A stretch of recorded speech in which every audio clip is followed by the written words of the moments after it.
Bom dia, meus amados irmãos e irmãs, que a infinita graça do nosso Senhor possa encher o nosso coração de uma maneira muito especial, que o Senhor tenha o seu lugar de primazia entre nós. Eu convido a todos para abrirem suas Bíblias, aqui no Evangelho de Lucas,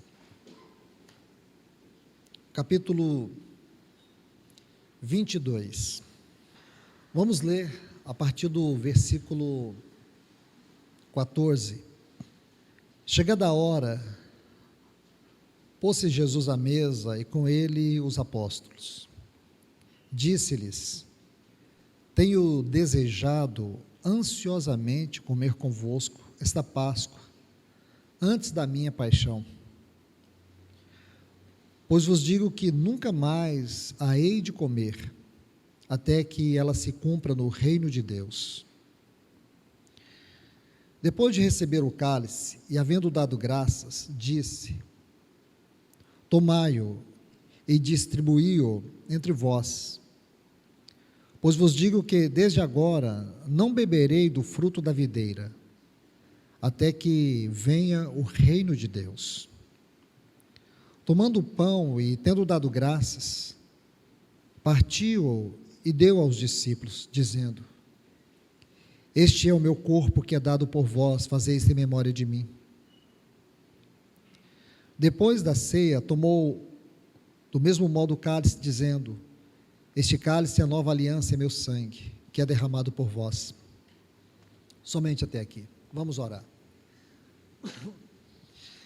Bendito Deus e Pai eterno, nós rogamos ao Senhor encarecidamente, nesta manhã, que envie do teu trono, Senhor, a tua palavra para nós. Ajuda-nos, Senhor, a olharmos para esses textos com o coração cheio de temor, de reverência, de alegria e de gozo. Nós precisamos da luz celestial para que a nossa mente se abra diante deste sagrado sacramento, essa instituição que nos foi dada pelo Senhor. E te pedimos, querido Espírito Santo, esteja sobre essa palavra nas nossas vidas. Nós te pedimos encarecidamente, coloque, Senhor, a tua unção sobre ela, em nossos corações, em nossa mente. Nós te rogamos, ó Pai, em nome de Jesus, que o teu Espírito esteja sobre nós, Senhor, nesse tempo da tua palavra, no tempo da adoração, para que nós possamos te honrar com as glórias, os louvores, os aplausos, que somente o Senhor é digno. Nós rogamos a ti agora em nome de Jesus, amém. Pois bem, meus amados irmãos e irmãs, na última vez que eu estive aqui compartilhando sobre esse assunto da mesa do Senhor, o que eu procurei e desejo ainda continuar mostrando aos irmãos é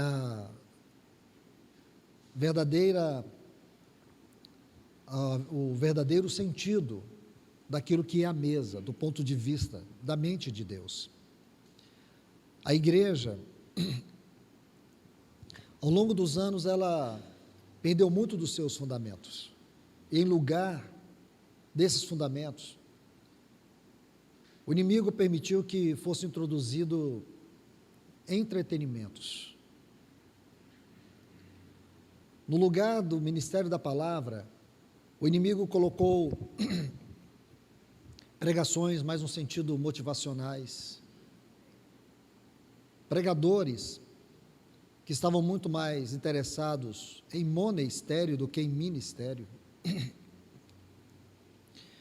O que o inimigo fez com o ministério da palavra ao longo desses anos foi profissionalizá-lo, ou então colocar dentro de uma estrutura institucional. O ministério da palavra, do qual me refiro, é o ministério da palavra que tem suas raízes no ministério de Cristo, no ministério apostólico.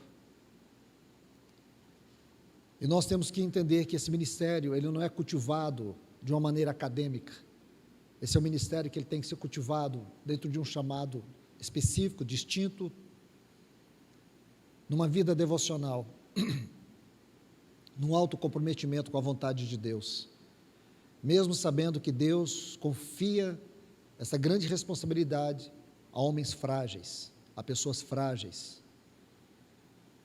Porém, isso não muda a seriedade e o caráter daquilo que é o ministério cristão. Meus amados irmãos e irmãs, o que eu quero dizer para vocês é que o inimigo tem trabalhado para destruir os fundamentos da doutrina apostólica, do ministério da palavra, como também a comunhão do corpo de Cristo. A comunhão hoje, ela se limita muito a afinidades religiosas, ou mesmo a reuniões de entretenimentos, reuniões que muitas vezes não visa a edificação do corpo, mas o prazer. Como eu disse, reuniões baseadas em afinidades. Comunhão não é isso. Assim como o ministério da palavra, a comunhão, ela tem a sua derivação naquilo que é a Trindade. Mas o inimigo, ele tem trabalhado para poder destruir o verdadeiro relacionamento espiritual. Aquele relacionamento que reflete os céus na terra. Relacionamento que envolve cuidado, respeito, amor, entrega. Relacionamento de pessoas que o que elas têm em comum é o próprio Deus. É o desejo de viver o céu na terra, naquilo que a Trindade é no céu. É refletir a Trindade na terra. Isso é comunhão. E o inimigo tem procurado destruir. E muitas vezes nós achamos mais fácil organizar encontros onde a comida, onde as brincadeiras, onde as diversões, elas têm tomado o espaço daquilo que é o estudo da palavra, aquilo que é a comunhão na palavra, aquilo que é o cuidado das nossas vidas, dos nossos casamentos, dos nossos filhos, como temos procurado fazer aqui, confiando sempre que o Espírito Santo é quem nos dirige, e não aquelas coisas banais, sem sentido. O que o inimigo tem roubado de nós, também é a mesa do Senhor.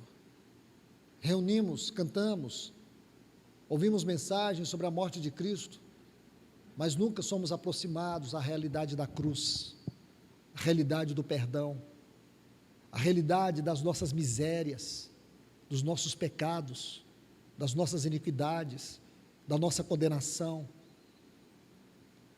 Não conseguimos tocar as esferas mais profundas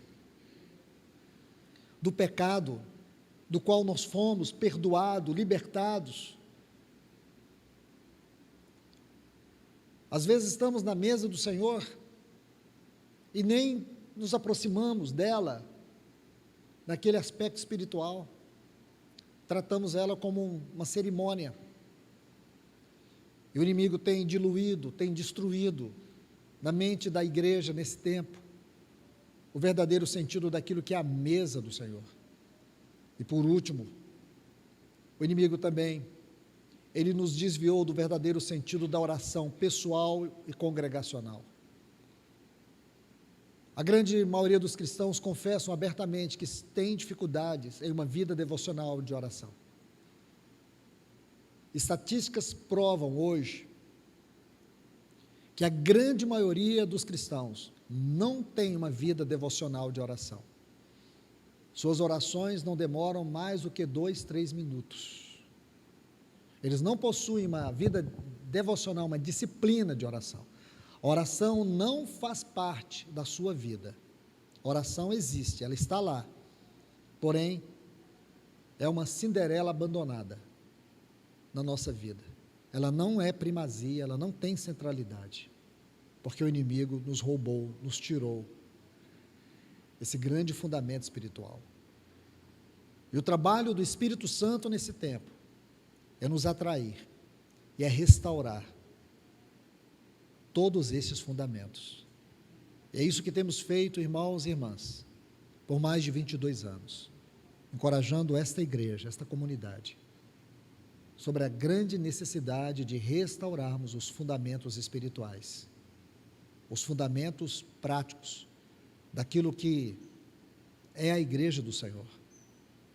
Então hoje, mais uma vez, eu quero ajudá-los a ver um pouco mais da mesa. Meu coração se encheu de alegria nesse primeiro período de adoração.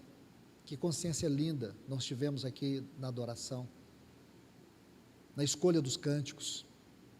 Ultimamente eu tenho lido o que os puritanos ensinavam sobre a mesa. Qual era a visão deles? O que os irmãos do passado consideravam acerca da mesa do Senhor? Estive lendo John Owen e Thomas Watson. A visão que esses irmãos tinham da mesa do Senhor era algo muito profundo. O que aquelas comunidades viveram sobre a mesa do Senhor é algo que nós precisamos resgatar nos nossos dias. Algumas comunidades, eles têm entendido que a mesa do Senhor, ela precisa ser ministrada pelo menos uma vez por mês, pelo menos uma vez por mês. Existem comunidades que acreditam que a mesa do Senhor, ela deve ser realizada pelo menos uma vez por ano. Para mim, irmãos, isso significa algumas coisas. É que o formalismo, ele está à frente. Para mim, o que significa é que a igreja, ela tomou o lugar de Cristo. Ela não é a lua, ela é o sol.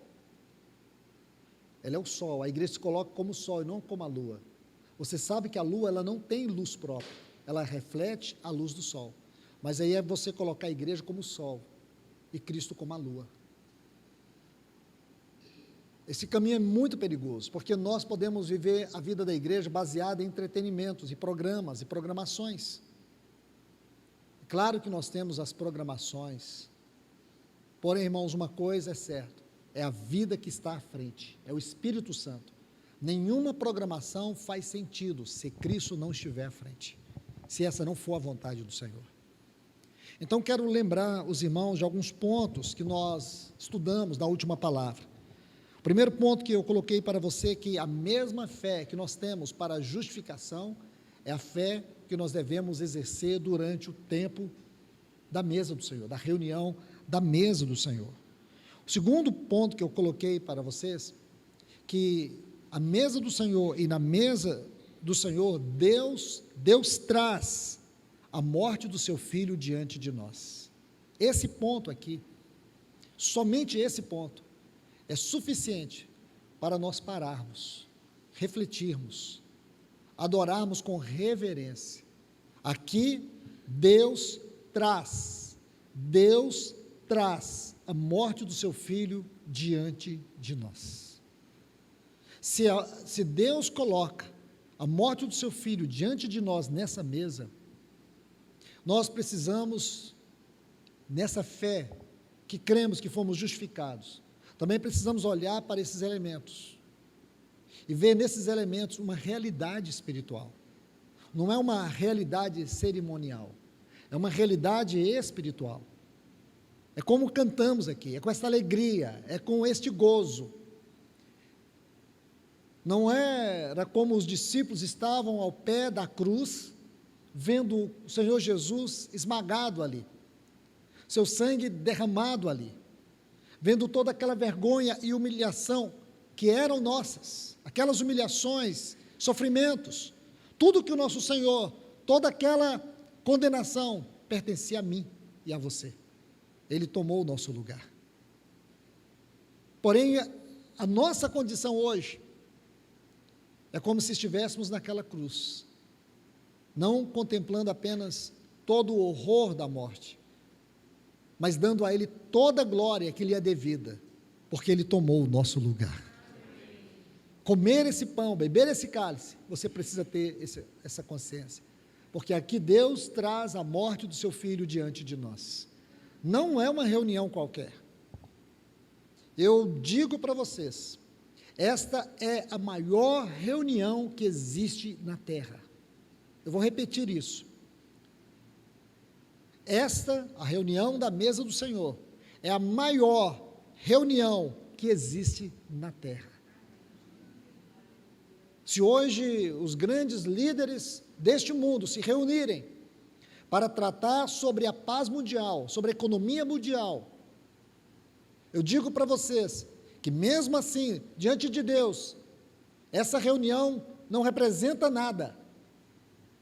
Se os maiores empresários do nosso país, juntamente com todos os políticos mais influentes, se reunirem nesta manhã para tratar sobre a economia do nosso país, sobre o futuro do nosso país, eu digo para vocês que diante de Deus isso não representa nada. Porém, o fato de você e eu estarmos aqui nesta mesa, contemplando nestes elementos, a realidade da morte de Cristo Jesus e os seus efeitos sobre a nossa vida, em adoração, em reverência e gratidão, isso para Deus constitui o maior acontecimento na terra.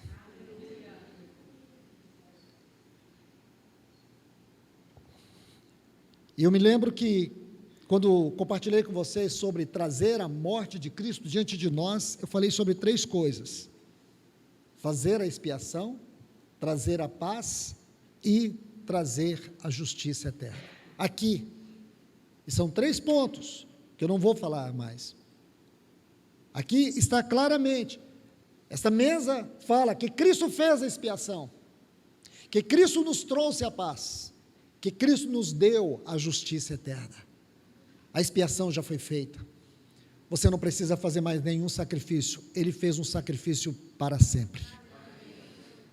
Agora não existe nenhuma ira, ou nenhum resquício da ira de Deus contra nós, porque agora Ele selou a paz entre nós e Deus, nós estamos em paz com Deus, e nós temos a paz de Deus. Agora nós temos a justiça eterna, nós não entraremos na glória eterna, na vinda do nosso Senhor, diante do trono de Deus, escondendo a nossa face, ou nos escondendo de Deus, como fez Adão no jardim do Éden. Nós não iremos nos esconder, não precisaremos de umas vestes para poder cobrir a nossa vergonha, porque o sangue de Cristo Jesus nos purificou para sempre de toda iniquidade e de todos os pecados. E aí tivemos 2 proposições, que não é uma simples lembrança da morte, mas uma rememoração que torna a morte de Cristo presente diante de nós. Irmãos, irmãs, quando Paulo diz, lá em Coríntios, que aqueles homens não sabiam que estavam crucificando o Rei da Glória, eu penso, com ironia, é claro, que se Satanás soubesse o estrago que haveria no inferno, sobre a morte, sobre o pecado, porque eu digo para vocês, lá na cruz, Jesus estava entre 2 malfeitores, visíveis, mas ele também estava entre 2 malfeitores invisíveis. Quem eram eles? O diabo e o pecado. Ele estava diante dos 2. E ele levou todos à destruição para sempre. Ele venceu a morte para sempre, o pecado para sempre, o inferno para sempre, o diabo para sempre. Ele destruiu tudo para sempre com o poder da sua morte. Quando a sua morte entrou na morte, a morte foi destruída. Os grilhões da morte, do pecado, toda a força de Satanás, todo o seu poder foi esmagado na morte de Cristo. E nesta mesa, Deus traz a morte de Cristo, o poder da sua morte nesses elementos, diante de nós, porque para nós essa morte é vida. Ele disse em João 6, quem comer a minha carne, quem beber o meu sangue, o que é isso? É morte, é participar da sua morte. Quem comer da sua carne e beber o seu sangue tem a vida eterna.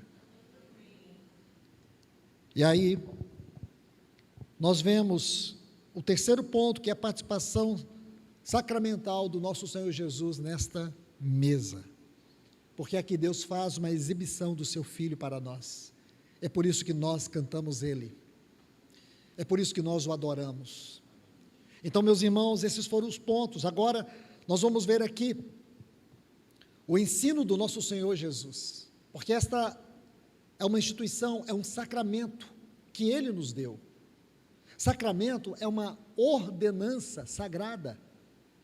É uma ordenança sagrada. A reunião da mesa não começou com a igreja. Não foram os apóstolos que instituíram. Paulo diz o que eu recebi do Senhor.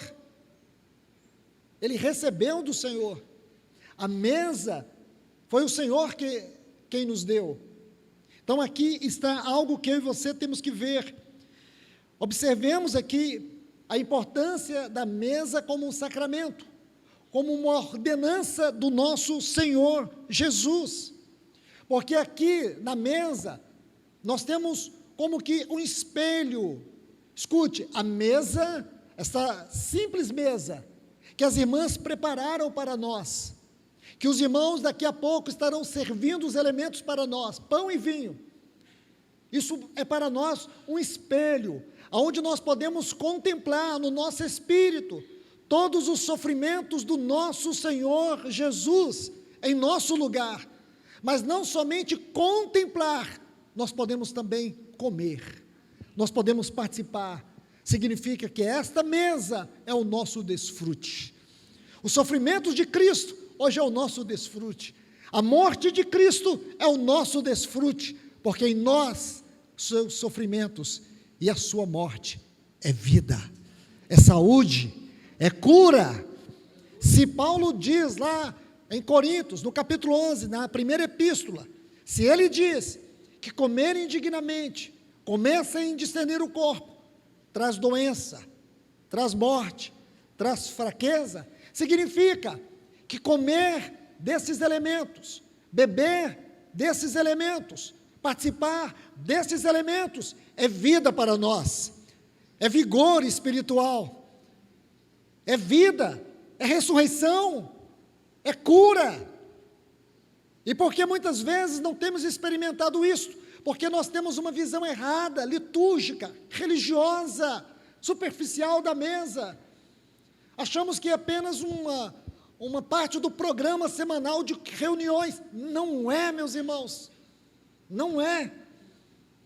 Nós estamos aqui debaixo da ordenança do nosso Senhor Jesus Cristo. Nós estamos aqui dando continuidade àquela ceia que Ele estabeleceu. Foi Ele que estabeleceu. Então aqui nós vemos algo muito especial, porque nós temos a palavra, e temos o sacramento, a ceia. A palavra é aquilo que nós podemos dizer assim, o ministério da palavra é o sermão audível. O sacramento da ceia é o sermão visível. Aqui Deus não está traindo os nossos ouvidos, aqui Ele está traindo os nossos olhos. Contemplem. O que você está contemplando aqui? Uma mesa? Não.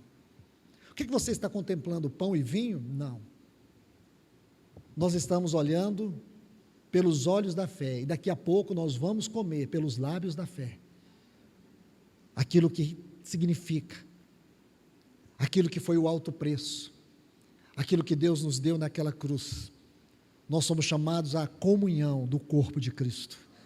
Aqui está a reunião da comunhão do corpo de Cristo. Olha que coisa linda, a palavra é uma trombeta que proclama Cristo. A mesa do Senhor, o sacramento da mesa, é um espelho que representa Cristo. A palavra é para a implantação da fé, a fé vem pelo ouvir a palavra. O sacramento da mesa é a confirmação da nossa fé. A palavra nos conduz a Cristo, a mesa nos edifica nele. Então não é uma reunião qualquer, é uma reunião sagrada, é uma reunião onde o sermão é visível, é uma reunião onde nós vemos o espelho que representa Cristo. Aqui está a edificação nossa nele. Agora, meus irmãos e irmãs, deixe-me colocar 2 textos aqui. Lucas capítulo 22, olha o versículo 15, está assim: disse-lhes: tenho desejado ansiosamente comer convosco esta Páscoa, antes dos meus sofrimentos. Aquilo para os discípulos deve ter soado um tanto quanto estranho. Ele estava dizendo: eu estava ansioso. A frase aqui, onde ele diz desejado ansiosamente, ela é muito forte no texto grego. Nós sabemos que ansiedade é viver no amanhã. A tradução correta dessa frase é que o Senhor, desde o momento que ele desceu lá do Hermon, você se lembra, Lucas capítulo 9, versículo 51. Lucas 9, 51, diz que ele poderia, a partir dali, ascender aos céus, lá na transfiguração. Ali estava o homem aprovado diante de Deus. A glória dos céus refletiu sobre ele. Estavam ali Pedro, Tiago e João atordoados, assustados, espantados. Eles não estavam compreendendo. Pedro não queria sair dali a ponto de dizer: Senhor, vamos fazer uma tenda para ti, uma para Elias, outra para Moisés. Eles não queriam sair dali. Tamanha visão de glória, de perfeição. Porém, Lucas diz assim no versículo 51 do capítulo 9, que ele colocou no seu semblante, uma intrépida resolução. Aqui está, irmãos, a resposta. Ele queria esta mesa, porque aqui estava a representação da sua morte, da sua cruz. Ele olhou para aquele pão e para aquele vinho, pão que ele partiu. Ele partiu esse pão por causa de Isaías 53, porque ele foi moído, ele foi partido pelas nossas iniquidades. Ele foi esmagado por mim e por você. Então, não era uma reunião simples. Eu me atrevo a dizer que desde que ele desceu do Hermon, ele já tinha essa grande ansiedade de se assentar com eles naquele cenáculo, e partir esse pão e beber esse cálice. Ele disse: antes dos meus sofrimentos. Agora, por favor, mais embaixo, é um texto que eu preciso colocar para vocês. Olha o versículo 18. Pois vos digo que desde agora não beberei do fruto da videira, até que venha o reino de Deus. Você pode juntar esses 2 textos. Você pode colocar esses 2 textos juntos, e você pode ter uma interpretação contemplativa. Coloque eles juntos. Olha o que ele diz: tenho desejado ansiosamente comer convosco esta Páscoa, antes dos meus sofrimentos, pois vos digo que desde agora não beberei do fruto da videira. Eu não terei outra mesa como essa. Eu vou aguardar vocês lá no reino. Irmãos, se ele estava com uma grande ansiedade para comer esta mesa, ou desta mesa, imagine a ansiedade que ele nos aguarda agora. Ele está há 2000 anos, aguardando ansiosamente, nós nos aprontarmos, para entrarmos nas bodas dele, do Cordeiro, e comermos uma mesa farta, pão e vinho. Aleluias. Por isso Paulo diz: até que ele volte. A volta do Senhor tem que ser a moldura desta mesa. A expectativa da presença dele e da volta dele tem que ser a moldura desta mesa. Que coisa linda. Aqui Eu quero colocar mais um ponto, versículo 17. Me desculpe, irmãos. Versículo 17. E tomando um cálice, e havendo dado graças. Olha que coisa linda, irmãos. Coisas pequenas, porém profundas, tendo dado graças. Ele deu graças, ele adorou. Se Cristo, que havia de derramar seu sangue por nós, adorou, ele deu graças. Nós não sabemos o que exatamente ele falou, mas essa frase diz tudo.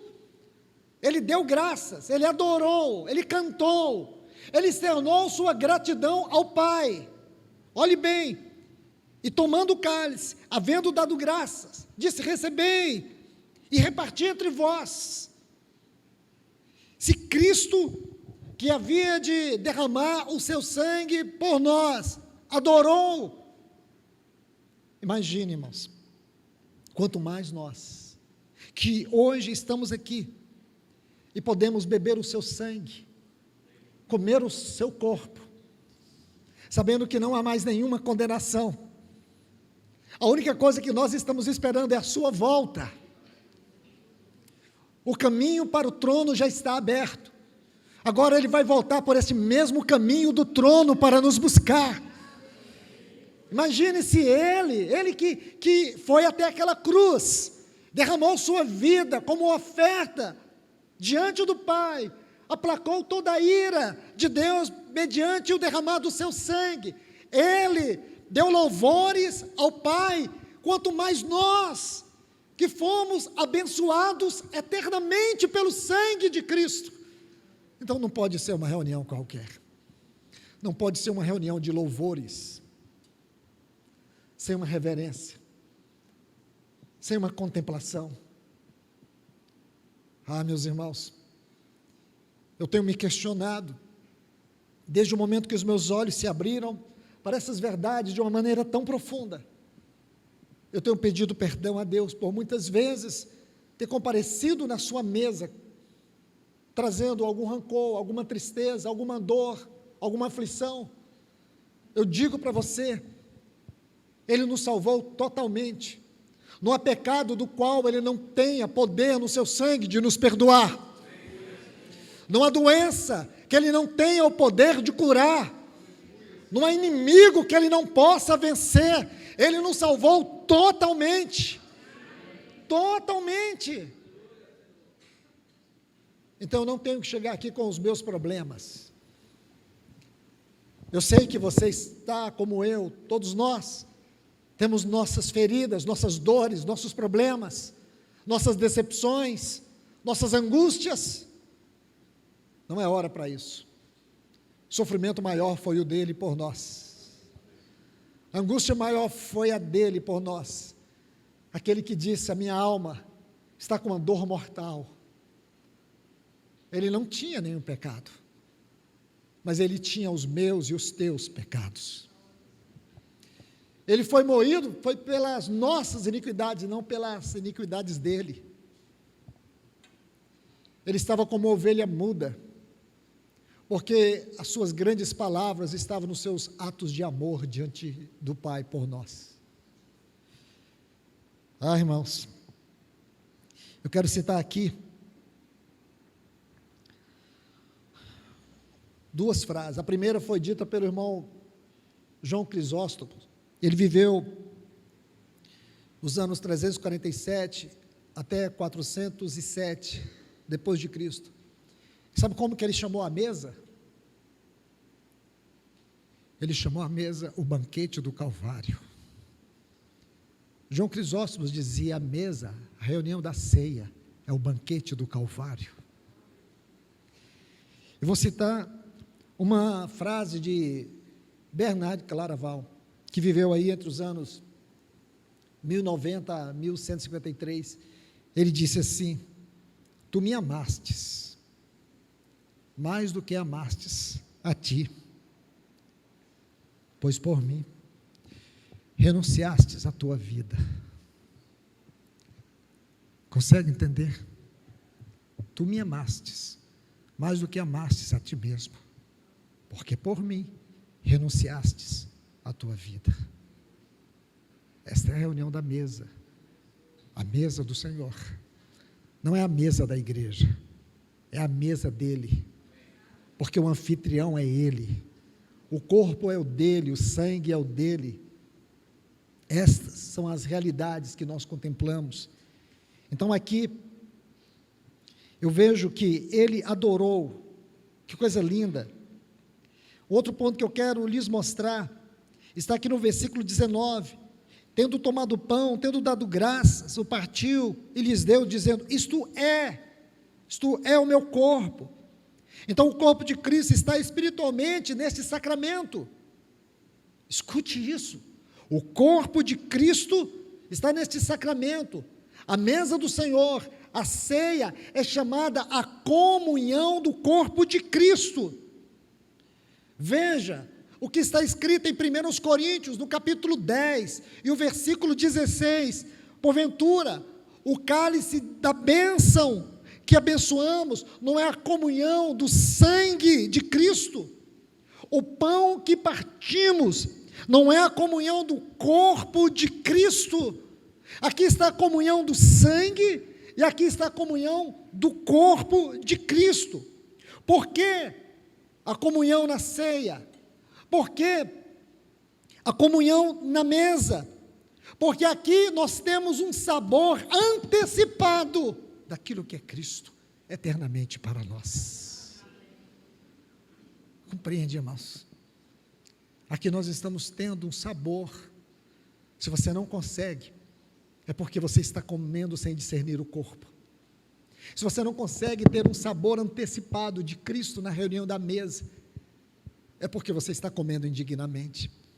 Porque quando você comer dignamente, quando você discernir o corpo, você já vai começar a sentir a alegria antecipada, o gozo antecipado. Aqui você vai sentir o sabor antecipado da presença de Cristo na sua vida. Por isso, esta é a maior reunião que existe em toda esta terra. Porque só nesta reunião nós podemos ter algumas particularidades antecipadas daquilo que um dia nós sentiremos em plenitude na glória vindoura. E por que digo isso? Por causa desse texto. Comunhão do corpo, comunhão do sangue. Esta não é uma reunião de sombra ou figura vazia, não é, e é uma reunião que ela é indispensável para todos os salvos em Cristo. Eu vou colocar aqui algumas porções, duas pelo menos, em um texto, vou extrair uma frase, depois nós vamos ler uma porçãozinha muito importante. Se você não puder abrir sua Bíblia rapidamente, é Números capítulo 9, versículo 13. Você pode anotar. Números capítulo 9, versículo 13. Porém, o homem que está limpo, e não se acha em viagem, e deixa de celebrar a Páscoa, que é uma figura do Velho Testamento da ceia, da mesa do Senhor, será essa alma cortada do seu povo. Quem não estava viajando e negligenciava a Páscoa, era cortado do povo. Agora eu vou colocar um texto que vai jogar mais luz aqui. Lucas capítulo 14. Se você não conseguir abrir, anote esses textos para você ler em casa. Versículo 15 diz, ao ouvir essas palavras, disse-lhe um dos convivas, bem-aventurado aquele que comer pão no reino de Deus. Mas Jesus disse-lhe, um homem, então ele está falando, pão no reino de Deus. Agora observe que coisa interessante, mas Jesus disse-lhe, um homem deu uma grande ceia, e convidou muitos, e à hora da ceia enviou o seu servo para dizer aos convidados, vinde, porque tudo está preparado. Começaram todos a uma escusar-se, comprei um campo, disse um, e preciso ir vê-lo. Rogo-te que me des por escusado. Comprei 5 juntas de bois, disse outro, e vou experimentá-las. Rogo-te que me des por escusado. Casei-me, disse outro ainda, e por isso não posso ir. O servo voltou e contou isso ao seu senhor. Então, irado, o dono da casa disse ao seu servo: saí depressa para as ruas e becos da cidade e trazei para aqui os pobres, aleijados, os cegos e os coxos. Disse o Senhor: feito está o que ordenaste, e ainda há lugar.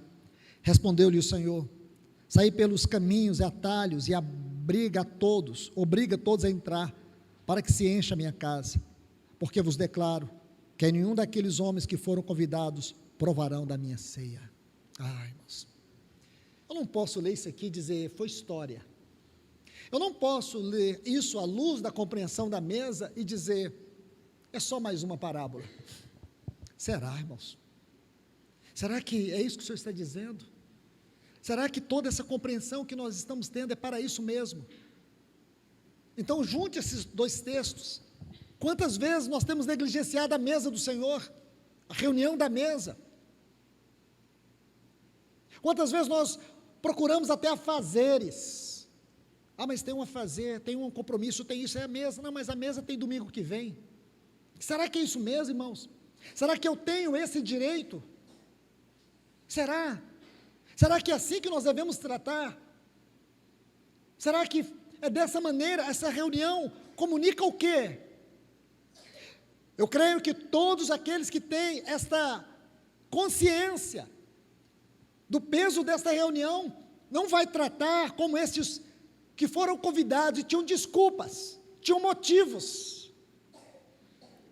É a visão que você tem do Senhor, é o seu relacionamento com Ele, é a sua responsabilidade no corpo, é que nos constrange, me constrange, te constrange, deve nos constranger a estar diante do Senhor, porque aqui nós estamos diante de um sermão visível. As pessoas que não conhecem o Senhor, e elas veem nesta mesa estes elementos, e elas veem não apenas estes elementos na mesa, mas a maneira como nós os tratamos, e a maneira como nós adoramos ao nosso Senhor. Isto é uma grande mensagem proclamada em seus corações, não é uma coisa qualquer. Aqui está uma exortação séria para nós. Nenhum daqueles homens que foram convidados provará a minha ceia. E aí eu quero ir para o versículo 20. Semelhantemente, depois de cear, tomou o cálice, dizendo: este cálice da nova aliança no meu sangue derramado por vós. Inácio, bispo de Roma, que foi martirizado no 2º século, ele disse assim: Cristo, meu amor, foi crucificado. Essa era a visão que ele tinha. Cristo, meu amor, foi crucificado. Para Inácio não havia outro amor. O único amor que ele tinha, que ele teve, foi aquele que foi crucificado. Ali estava toda a sua devoção. Aí você vê que o sangue de Cristo, esse sangue que tem o poder reconciliador, esse sangue que nos reconciliou com Deus. Irmãos, se nós possuíssemos toda a graça que os anjos têm, com toda a pureza, eu digo para vocês que mesmo assim nós jamais poderíamos alcançar a reconciliação com Deus. Digo mais ainda, se oferecêssemos milhões e milhões de sacrifícios, jamais poderíamos aplacar a ira de Deus contra os nossos pecados. Vou mais além, se nós derramássemos nossas lágrimas como um rio de arrependimento, jamais poderíamos obter a justificação. E sabe como que nós fomos reconciliados, justificados e perdoados? Por causa do sangue de Cristo Jesus. Então, como nesse banquete da cruz, eu posso chegar aqui frio, eu posso chegar e sair, sem experimentar esse gozo, esta alegria? Só é possível se eu não conseguir discernir o que é o corpo de Cristo. Se eu não discernir o que é o corpo de Cristo, eu não consigo discernir a sua morte por mim. o efeito da sua morte, o poder do seu sangue. E que oportunidade Deus nos dá nesta manhã, porque Ele está exibindo esta palavra para nos atrair, para nos tirar da religiosidade ou do conceito religioso da mesa, para nos libertar para sempre de uma salvação psicológica. Hoje o Senhor nos chama para o gozo do seu Filho, para a alegria do seu Filho. Aqui nós estamos, diante do Cordeiro triunfante, diante do Cordeiro que venceu. Esta reunião é dele. Essa reunião não tem outro motivo a não ser adorar ao Cordeiro exaltado, adorar a Deus pelo perdão dos nossos pecados. Agora, irmãos, nós podemos dizer, diante de principados e potestades, porque nós estamos debaixo do sangue de Cristo Jesus, que Ele é o nosso Senhor, que Ele é o nosso Salvador, que Ele é o nosso juiz, que Ele é o nosso advogado, e que não há condenação para nenhum de nós. Então aqui nós podemos dizer, estamos te esperando, Senhor Jesus, volte para nós, volte para a tua igreja. Essa é a igreja que te espera, essa é a igreja que te ama. Que o Senhor nos ajude, que o Espírito Santo nos ajude, irmãos e irmãs. Amém. Te adoramos, Senhor. Te adoramos porque o Senhor, de uma maneira tão especial, fala a tua igreja neste lugar. Senhor, nós estamos perseguindo um despertamento espiritual, mas queremos que o Senhor restaure entre nós tudo aquilo que impede esse maravilhoso mover do Senhor. Ajuda-nos, Senhor. Restaura o lugar da tua mesa nos nossos corações. Restaura o lugar da tua mesa nesta reunião, Senhor. Vem, nos ajuda em nome de Jesus. Que tu possas exibir o teu Filho de uma maneira gloriosa no nosso coração, no nosso espírito, na nossa adoração. Livra-nos de comer sem discernir. Nós te pedimos agora em nome de Jesus. Tenha o teu lugar entre nós, Senhor. Amém.